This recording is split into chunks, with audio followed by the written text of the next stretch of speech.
bang masaya? Wow, philosophical na tanong ba yan?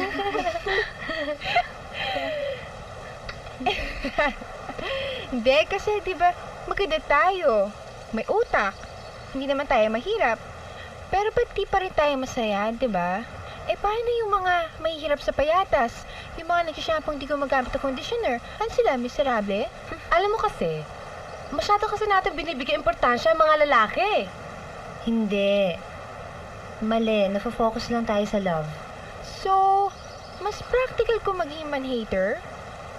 Ay, hindi ko kaya yan Di wag natin silang i-prioritize. Hindi pwede. I need someone to love and make love with. Ibig sabihin, kailangan ko ng lalaki. Kahit basahan ng trato niya sa'yo. Oo nga, at lagi kang pinapaiyak. Nagsalita si Raya. Ano bang ginagawa sa'yo ng mga past love mo? Si Anton, hindi naman siya perfect, pero dapat alagaan mo siya. Kasi mahal ka niya. Wala namang perfect na lalaki. Ako kailan kaya ako magkaka-boyfriend ng doktor? Hi, Raya.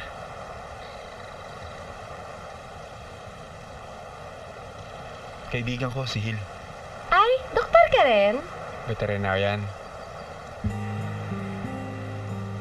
Mapili ka ba sa babae?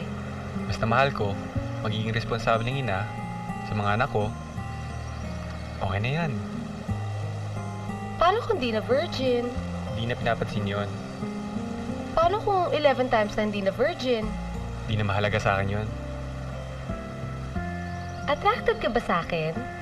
Oo, ganda mo eh. Yung attraction na ba yun? Pwede maging love yun? Bakit hindi? Kung compatible tayo. Alam mo, Dr. Hill, pwede kita bigyan ng maraming anak. Kasi gusto ko mag-asawa ng doktor. Turn off ako sa aggressive na babae. Sorry, mula ngayon, babe na ako.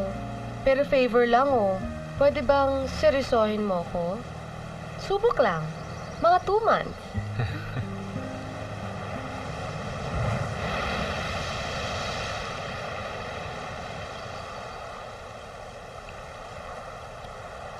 I'm sorry na. Siguro kung binabayaran mo ako sa bawat sorry mo, ang yaman-yaman ko na. Alam ko naman kasal ang gusto mo eh. Gagawa ko naman ng paraan eh. You don't get the point, okay? Hindi marriage contract ang kailangan ko.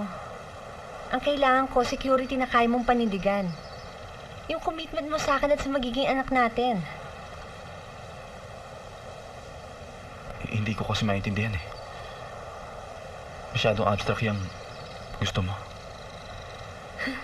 It's a question of lifestyle. Kasal ka na, pag gusto mo, titikim ka pa sa ibang babae. Tapos, babalik ka sa akin, sasabihin mo, mahal mo ko. Kasi sa'yo, magkahiwalay yung sa puso at yung init ng katawan. Sa akin, magkasama yun.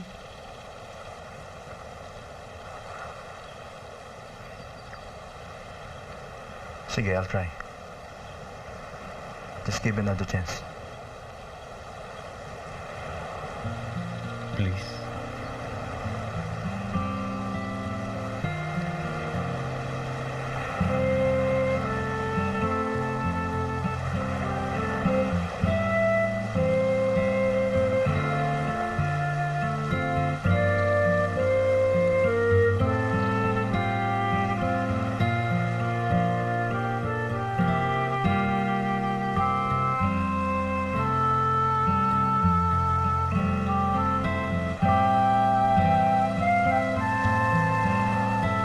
Ting, ting.